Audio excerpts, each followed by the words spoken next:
Cintailah pekerjaan Anda. Begitu pesan orang bijak. Dan itu yang kini menjadi pedoman Samijan.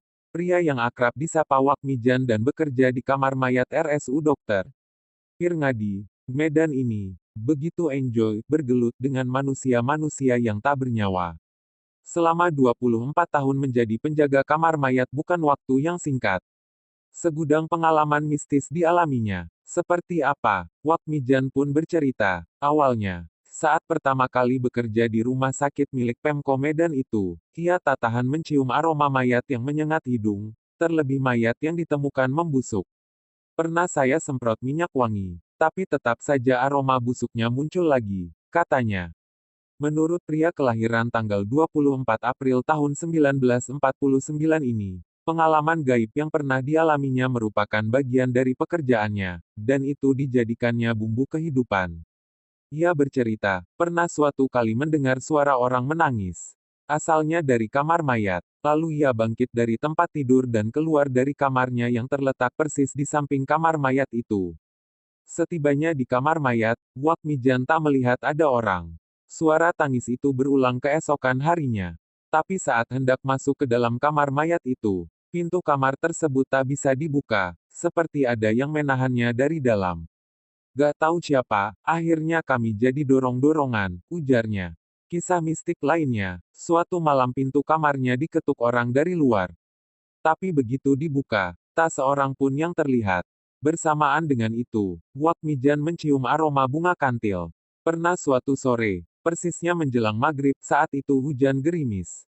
Seperti hari biasanya, Wakmijan menikmati secangkir teh dan duduk santai di luar kamarnya.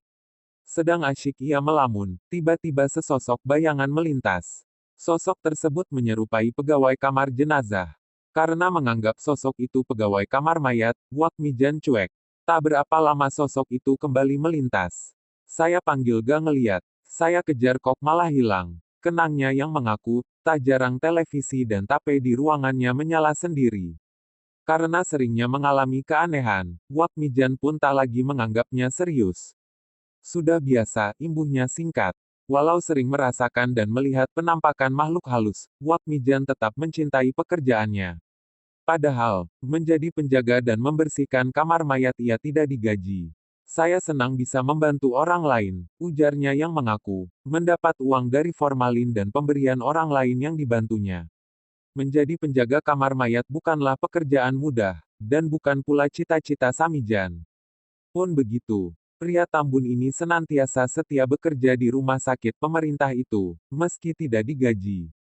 Katanya, banyak orang yang bisa ditolong. Ia mengaku tidak sengaja bisa menjadi penjaga kamar mayat. Ceritanya, tahun 1977 lalu, istri pertamanya, Poniem, meninggal dunia. Saat itulah pertama kali bapak 4 anak ini menginjakan kaki di RSU Dr. Pirngadi Medan RSUPM. Awalnya ia ditawari bekerja di dapur umum RSUPM oleh Pak Sabari, pegawai rumah sakit itu. Ia pun menerima tawaran itu. Wakmijan bertugas mengantar makanan untuk para pasien yang dirawat. Selama bekerja di dapur umum, kakek 7 cucu ini sering tidur bersama penjaga kamar mayat Pak Ahmad dan Pak Min. Wakmijan betah. Akhirnya ia diminta untuk membantu menjaga kamar mayat. Sejak saat itulah ia menetap di sana. Ketiga anaknya dititipkan kepada adiknya di Binjai, Ponikem.